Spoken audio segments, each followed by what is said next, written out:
Bismillahirrahmanirrahim. Assalamualaikum warahmatullahi wabarakatuh. Alhamdulillah wassalatu wassalamu ala Rasulillah wa ala alihi wa sahbihi wa man wala wa ba'du.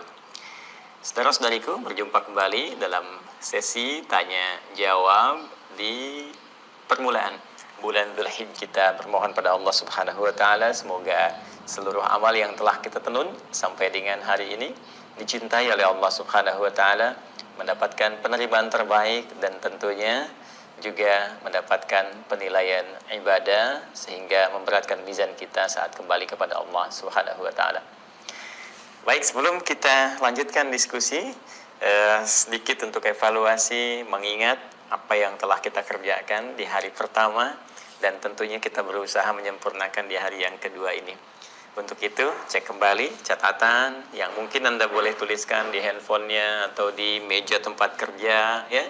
Kurikulumnya masih ingat? Kurikulum sholatnya dicek lagi. Kalau bisa bikin checklist. Ini yang tadi malam dilakukan tahajud. Alhamdulillah.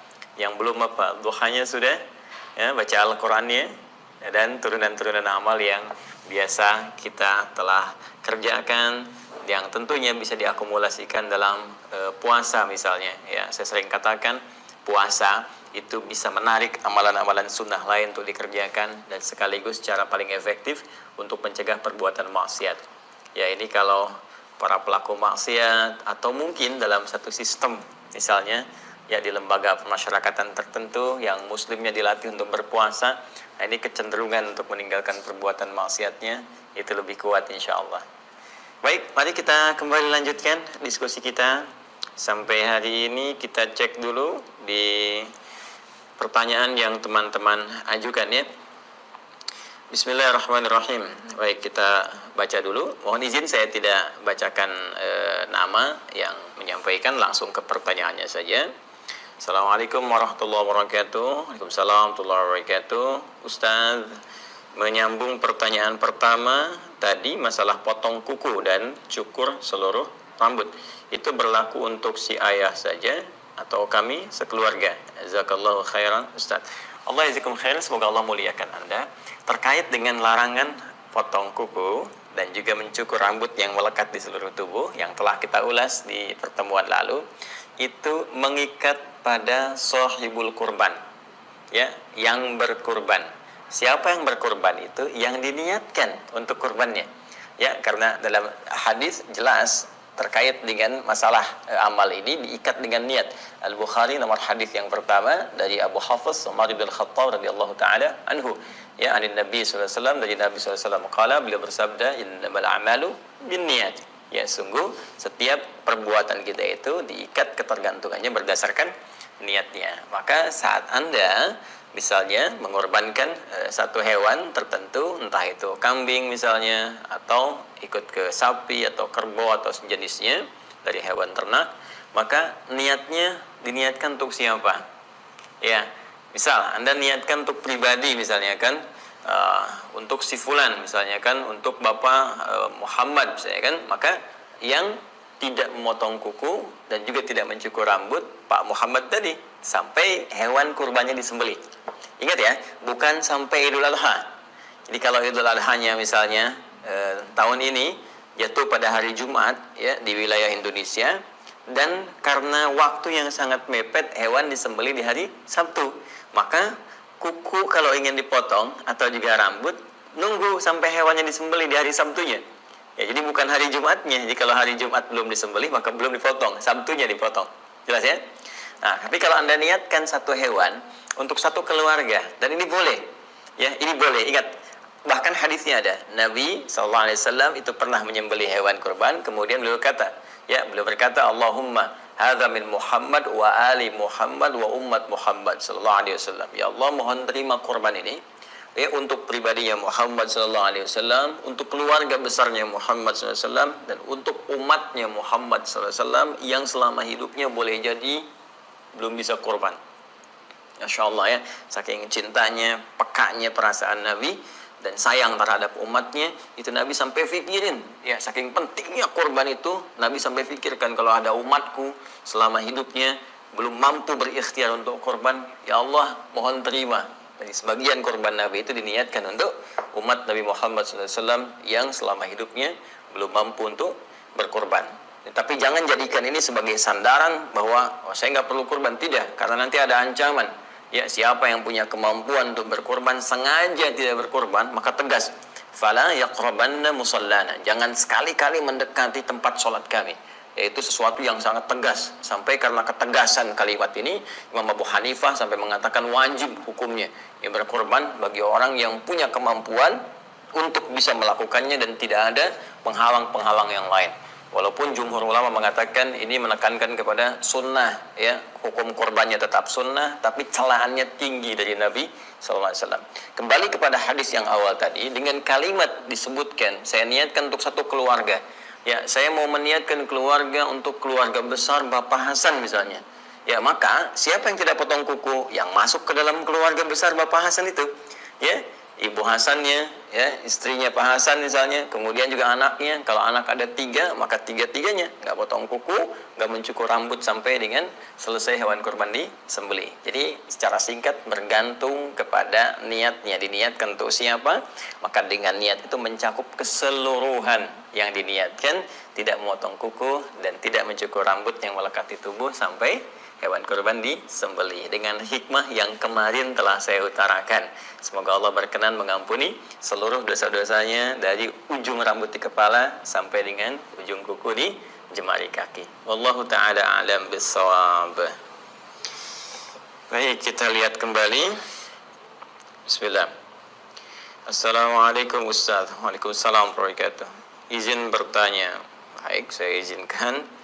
Kalau misalkan uang dari acara resepsi pernikahan, uangnya digunakan untuk umroh atau haji, hukumnya gimana ya Ustaz? Sekian, terima kasih. Sehat terus untuk Ustaz dan keluarga. Amin ya Rabb.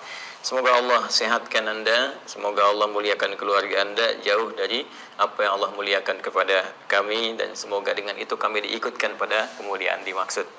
Ya, walaupun tidak secara langsung terkait dengan situasi amalan-amalan menjelang ataupun saat Idul Adha, tapi tidak ada persoalan karena biasanya musim haji juga ada musim-musim pernikahan, ya.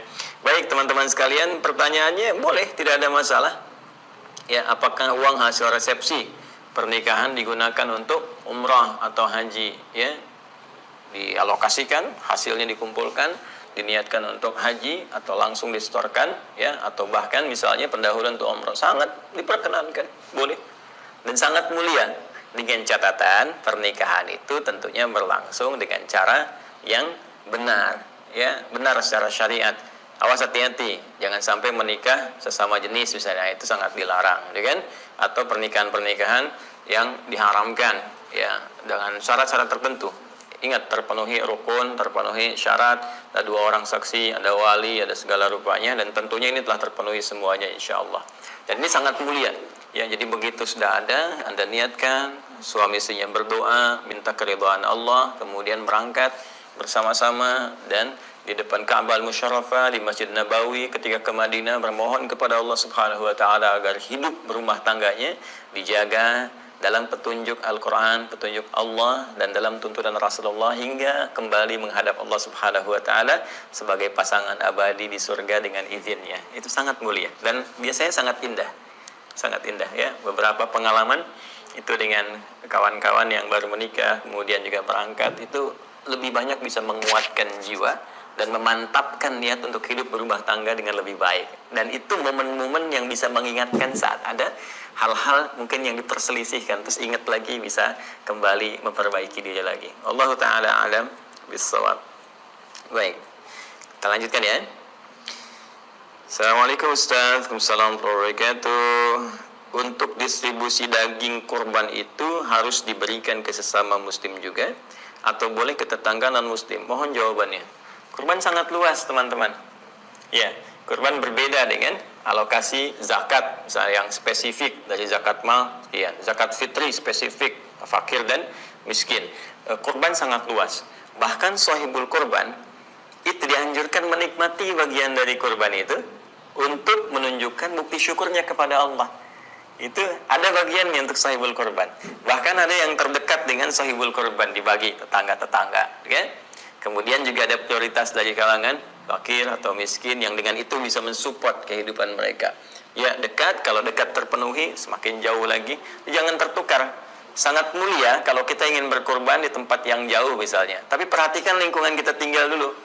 Ya, kalau lingkungan tinggal kita sudah terpenuhi, misal di satu komplek, wah ini sudah over capacity nih hewan kurbannya, udah mencakup luar biasa, ya.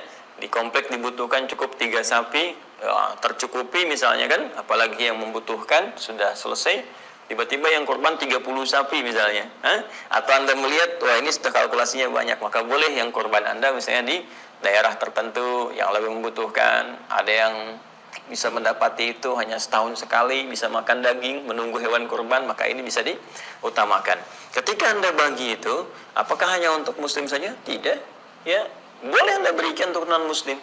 Sampaikan bahkan sebagai syiar rasa cinta, rasa berbagi, nilai toleransi, dan bahkan Anda niatkan dalam bagian-bagian hewan itu yang halal bisa menjadi petunjuk Allah Subhanahu wa taala yang kemudian menghunjam dalam sanubarinya. Anda sampaikan, datang dengan penuh senyuman, kalau bisa Anda sertakan dengan sembako yang lain misalnya, ya.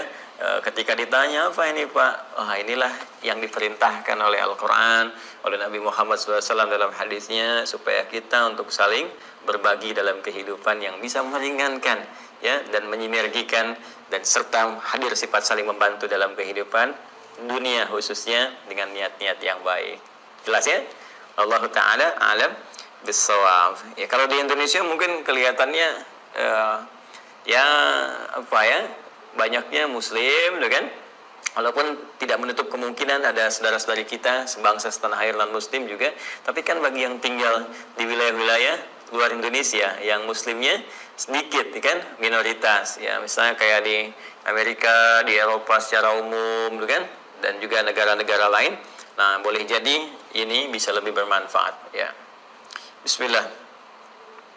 Assalamualaikum Ustaz. Waalaikumsalam warahmatullahi wabarakatuh. Saya ingin bertanya, bagaimana saya mengerjakan puasa Dzulhijjahnya seperti puasa Daud? Apakah boleh Ustaz? Mohon penjelasannya Ustaz. Semoga Allah ampuni dosa-dosa Ustaz beserta keluarga Ustaz. Amin.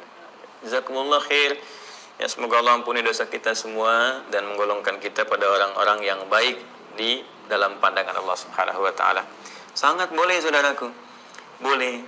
Karena saya sering katakan anjuran di awal Dzulhijjah 1 sampai 9 ini adalah memperbanyak puasa.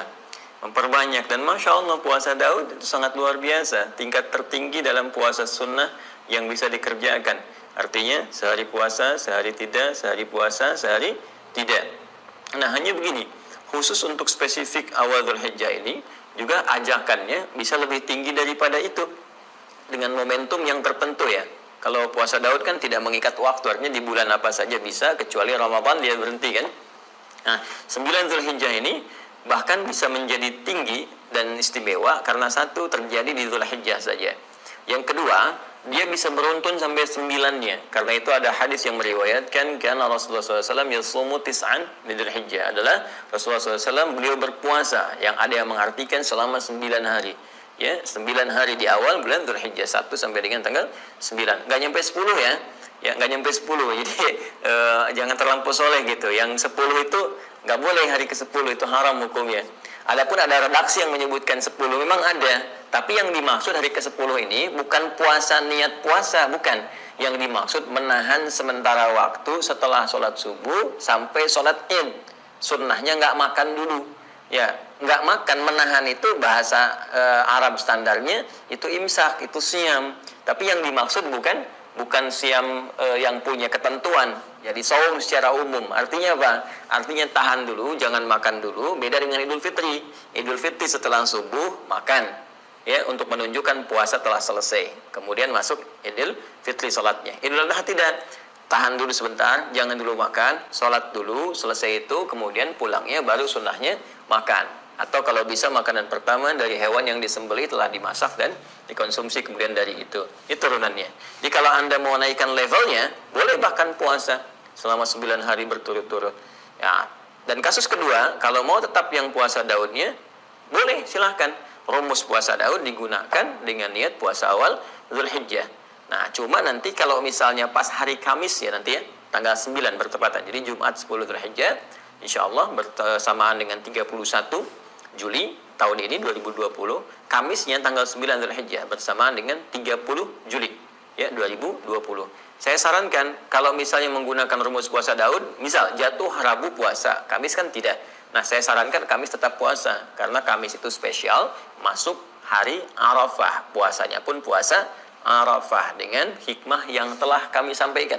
Ya, silahkan review, dicek lagi kajian-kajian kami sebelumnya menerangkan tentang keutamaan amalan awal bulan Dzulhijjah, terutama puasa Arafah. Jadi singkatnya, silahkan boleh dilakukan dengan sistem tadi. Naikkan levelnya pun boleh 9 hari berturut-turut, ada sisa ya nanti ke depan. Kemudian kalau mau sistemnya tetap puasa Daud dan hari Kamis jatuhnya pas 9 Dzulhijjah itu qadar Allah misalnya berbuka, nah tetap lakukan puasa untuk di situ ya dengan niat puasa Arafahnya. Nanti setelah hari tasyrik selesai ya, jadi nanti Idul Adha tanggal 10, hari tasyrik 11, 12, 13, setelah itu selesai baru mulai puasa lagi. Ya, jelas ya? Allahu taala alam bissawab. Baik, mari kita lihat kembali. Bismillah. Assalamualaikum warahmatullahi wabarakatuh. Waalaikumsalam warahmatullahi wabarakatuh. Ustadz, saya mau bertanya, silahkan. Apakah yang disunnahkan berpuasa sebelum salat Idul Adha hanya untuk yang berkorban? Sekian, terima kasih banyak Ustadz, dan terima kasih untuk Anda. Semoga Allah memuliakan Anda. Baik, saudariku, ini yang bertanya perempuan. Puasa itu tidak mengikat kepada yang berkorban saja, tapi amalan yang bersifat umum. Ya, jadi tidak mengikat dengan satu amalan tertentu, hanya anjurannya bersifat umum. Artinya, mau yang berkorban, mau yang tidak berkorban, atau belum ada kesempatan untuk berkorban, kesempatan berpuasa sangat terbuka. Nabi SAW pernah ditanya tentang kemuliaan puasa Arafah. Kata beliau, yukaffiru sanatil madiyah ya wal baqiyah. Jadi akan berpotensi mengampuni dosa-dosa yang telah lalu kalau benar dia saat puasa bertobat, beristighfar, bermuhasabah. Dan dengan tobatnya itu, bukankah dosa-dosa diampuni? Dan ciri diampuni itu dijaga oleh Allah dari perbuatan dosa. Maka orang yang menunaikan puasa Arafah itu oleh Allah kemudian diberikan bimbingan untuk terjaga dari perbuatan dosa setahun yang akan datang. Itulah yang diterjemahkan dengan redaksi diampuni dosa setahun sebelum dan setahun yang akan datang.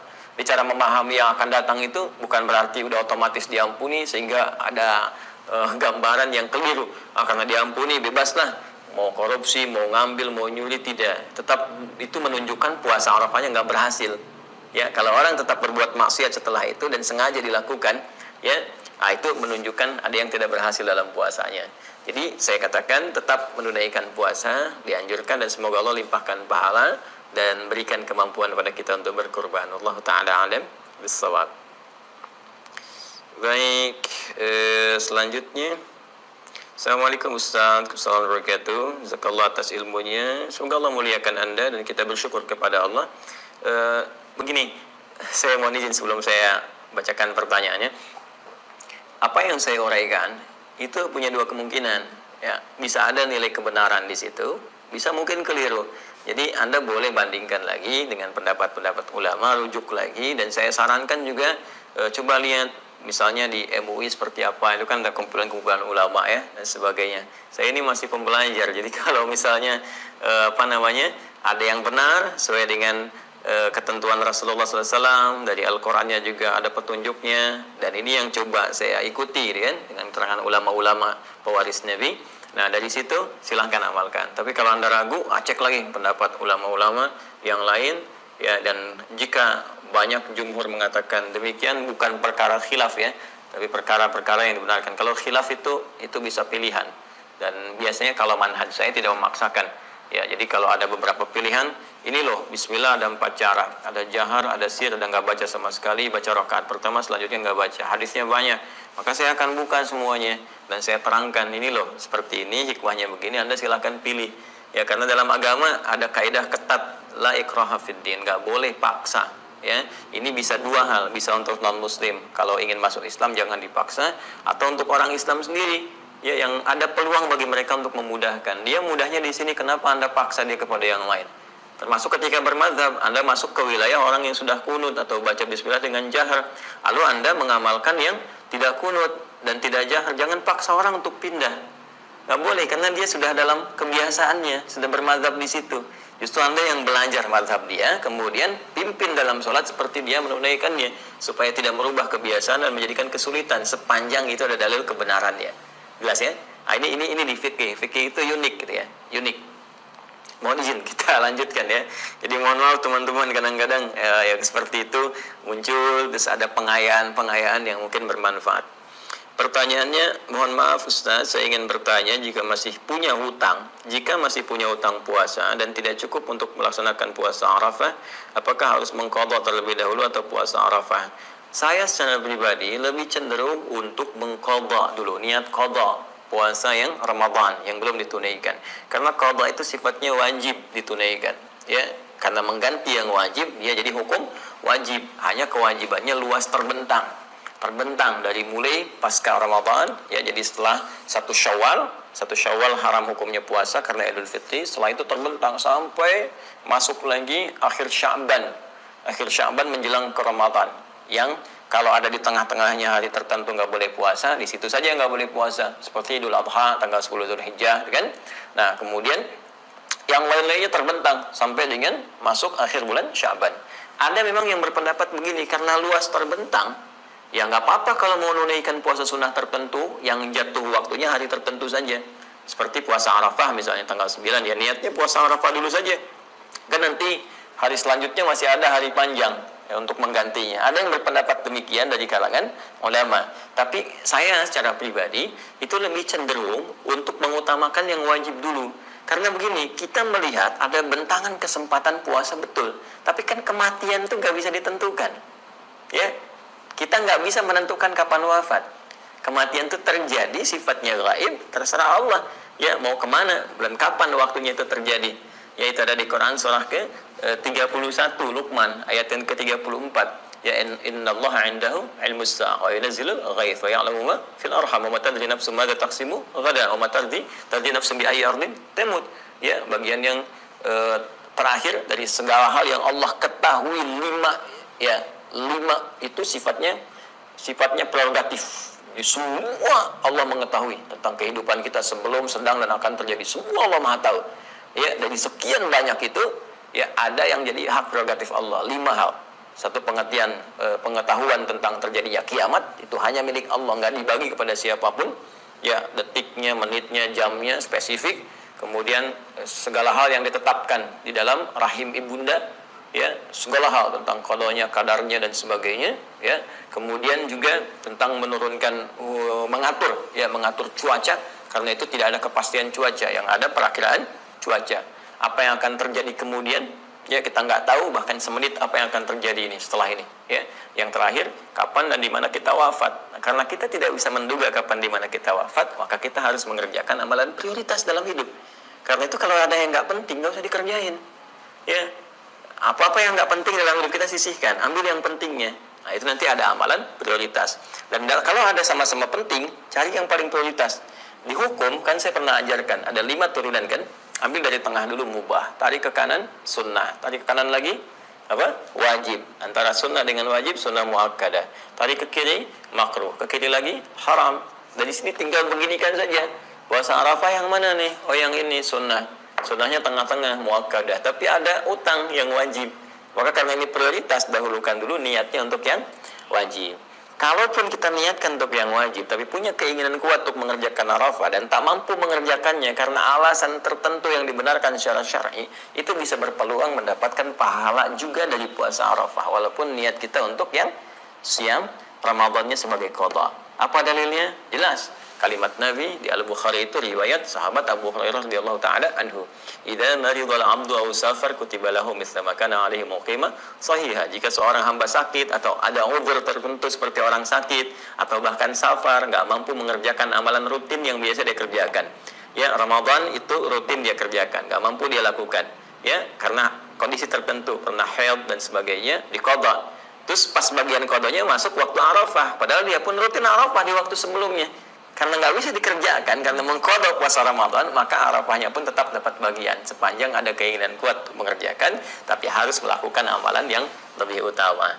Wallahu taala alam bissawab. Jadi dahulukan yang qadha kalau menurut kami, ya karena pertimbangan kematian pun kita tidak bisa pastikan, tapi juga sematkan keinginan kuat yang biasa mengerjakan Arafah, sehingga ya sekali mendayung 2:30 terlampaui dengan keikhlasan yang ditanamkan. Wallahu taala alam bissawab. Baik, sekira yang terakhir ya.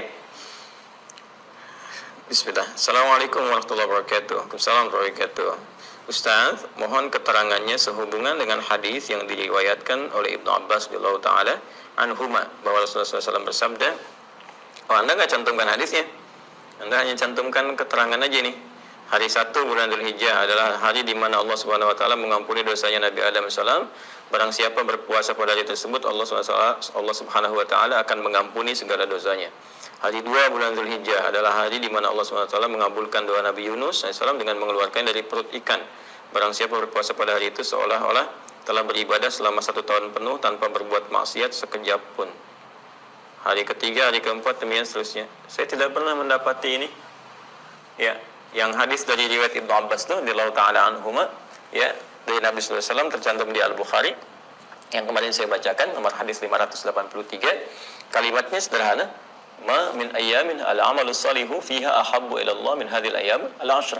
Ya, tidak ada satupun perputaran hari yang ditemukan dari hari-hari kita beraktivitas saat amal soleh naik derajatnya menjadi dicintai oleh Allah Subhanahu wa taala, yaitu 10 hari pertama di bulan Dzulhijjah. Kemudian redaksi hadis selanjutnya bagaimana?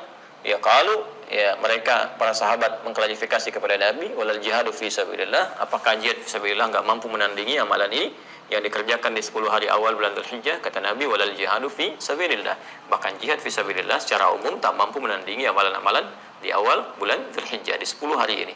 Illa rajulun kharaja bimalihi wa nafsihi wa lam yarji' min dzalika bi syai', kecuali seorang satu-satunya yang tak mampu disaingi oleh amalan apapun yang ada, yaitu seorang yang berjuang dengan hartanya, dengan jiwanya sampai dia wafat. Nah, ini yang paling kemudian tingkat paling utama dengan kondisi-kondisi tertentu yang memang mendapati tuntutannya untuk itu.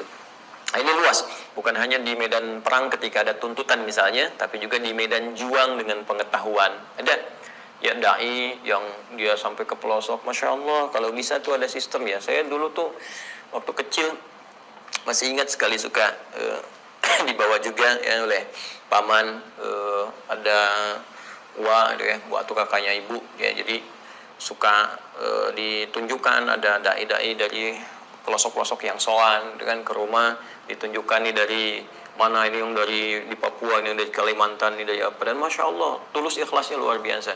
Dan itu biasanya juga di ormas-ormas ya, mudah-mudahan sampai sekarang masih berlanjut itu ya. Ada yang support mereka, jadi diutus ke daerah-daerah pedalaman-pedalaman dan berdakwah di sana ya, dan mengabdikan hidupnya di sana ya. Ada yang bekalnya cuma garam aja kan, ada yang disuruh berangkat tuh, tapi juga kemudian dapat pertolongan, dan dapat pertolongan dari Allah Subhanahu wa taala. Ada yang disupport per bulan dengan batas tertentu gitu kan. Nah, tapi mereka berjuang dan sampai selesai perjuangan mereka sampai wafat. Nah, itu yang sulit ditandingi itu. Ya. Nah, makanya kita doakan ya, guru-guru kita tuh diikhlaskan oleh Allah, perjuangannya benar, karena sekali aja ada penyakit tuh kayak ria, kayak macam-macam. Nah, itu jadi berkurang nilainya. Nah, kembali kepada apa yang disampaikan ini, saya tidak menemukan, dan biasanya begini. Ini wallahu a'lam ya. Biasanya kalau rincian sudah spesifik pada hal yang kadang-kadang dilihat tidak logis secara syar'i, bukan secara akli. Kalau akli, akal ya terbatas nangkapnya, tapi kalau syariat kan punya ketentuan-ketentuan, punya petunjuk. Kalau nggak logis secara syar'i, secara turunan syariat, biasanya banyak kemungkinan hadisnya palsu. Ya. Dan biasanya hadis-hadis palsu ini dimunculkan, motivasinya sebetulnya baik, cuman caranya salah. Kenapa? Ada banyak orang yang sering mengabaikan amalan-amalan sunnah dengan pahala-pahala yang luas, pahala utama, sehingga nggak sering dia maksimalkan. Akhirnya sebagian orang itu membuat hadis-hadis palsu, motivasinya supaya orang ini mengerjakan amalan sunnah tadi. Dan ini sering muncul. Misalnya nanti ada hadis-hadis keutamaan ibadah di bulan Rajab, banyak yang sahih banyak. Dan ini juga saya pernah temukan, video saya dipotong tuh ya, Dan semoga Allah berikan petunjuk kepada orang-orang yang seperti itu. Ya, ada orang-orang yang kadang-kadang motong video, kadang dibenturkan dengan ustaz-ustaz lain, ya itu udah itu kita berdoa saja semoga diberikan taufik, petunjuk. Tapi teman-teman gak usah buang-buang waktu lihat yang seperti itu, ya tinggalkan aja. Nah, di bulan Rajab itu ada amalan. Rajab, Sya'ban, hadisnya banyak yang sahih dan amalannya tinggi. Nah, cuma orang gak banyak sadar, akhirnya banyak juga yang nyusun hadis-hadis palsu. Dibikin hadis palsu, dirinci itu. Kalau puasa sehari bulan Rajab pahala sekian, malam sholat pertama dibukakan ini sampai dengan hari kesekian. Nah, itu banyak hadis yang palsu, padahal yang sahih pun ada. Artinya tanpa berpijak pada yang palsu pun, ya kita bisa menggunakan yang sahih. Sama persis seperti kasus yang ini, awal bulan Dzulhijjah dirinci itu. Bahkan tadi hari kedua ini untuk Nabi Yunus itu kan yang puasa sehari itu aja dibebaskan semua maksiat setahun yang lalu, semua dosa, semua maksiatnya diampuni keseluruhannya dengan puasa itu aja. Ya bisa kebayang nggak? Ya udah, tunggu aja puasa ini sehari, kerjakan sehari selesai, nggak usah puasa lagi. Maksiat yang lalu udah selesai tuntas. Ya, nah nggak begitu caranya. Ya kalau ini sudah ada hari kedua, kenapa muncul hari ke-9 kalimat Nabi yang di hadis sahih? Puasa Arafah mengampuni dosa setahun berlalu dan menjaga dari setahun yang akan datang. Ini menunjukkan kalau rincian-rincian begini yang tidak masuk nalar syar'i, ini biasanya hadisnya hadis bermasalah. Patut diduga hadisnya palsu. Ya, sebab yang dia tunjukkan tadi Bukhari Muslim. Saya sangat yakin nggak ada di Bukhari Muslim. Ada kitab bagus sekali kecil. Risalah Kutayyib ya. Ini kitab kecil ini karya Ibnu Qayyim Al-Jauziyah. Jadi judul kitabnya Al-Manarul Munif fi Shahih wa Dhaif. Al-Manarul Munif fi Shahih wa Dhaif. Mercusuar, petunjuk cahaya terang untuk membedakan hadis sahih dengan hadis dhaif. Jadi kita baru dengar aja, ini kita bisa menduga ini sahih, ini dhaif. Ini palsu nih. Ya, nanti ada ciri-cirinya, kualifikasinya. Nih kita belajar di ilmu hadis dulu. Jadi kalau mendengar yang kayak gini nih, kayak sesuatu yang dirinci pahalanya, tapi kayak nggak masuk akal secara syariat. Ya, cukup kerjakan ini, maka dibukakan pintu surga seluas-luasnya. Semua dosa diampuni. Dan itu bisa mengalahkan amalan wajib yang utama seperti Ramadan, kan? Kayak gini, puasa hari kedua. Sekarang nih, hari kedua. Itu bisa menggugurkan semua maksiat, semua dosa yang pernah dikerjakan hari-hari sebelumnya. Sampai dia puasa di hari itu. Ini luar biasa. Kalau demikian, apa faedah yang puasa Arafah? Nah, jadi menurut saya tetap kita berpuasa, tetap kita beramal, tapi jangan bersandar kepada apa yang tadi disampaikan. Yang seperti itu penting untuk diketahui, sehingga nanti ada beberapa ulama menulis spesifik tentang kitab hadis-hadis palsu untuk memberikan informasi kepada kita. Wallahu ta'ala a'lam bis-shawab. Boleh jadi karena keterbatasan saya untuk mengetahui hal-hal tadi, bisa Anda juga compare dengan ustaz-ustaz lain, ulama-ulama lain, sehingga bisa menempatkan sesuai dengan tempatnya. Ya, jadi kalau saya sederhana, ambil yang referensi paling kuatnya, isi di situ dengan amalan-amalan. Ya, hari kedua ini jangan tunggu hari 9 karena belum tentu kita wafat. Bertobat di hari kedua, minta ampunan Allah, perbanyak amalan dan sebagainya. Tentu keutamaan-keutamaan diberikan.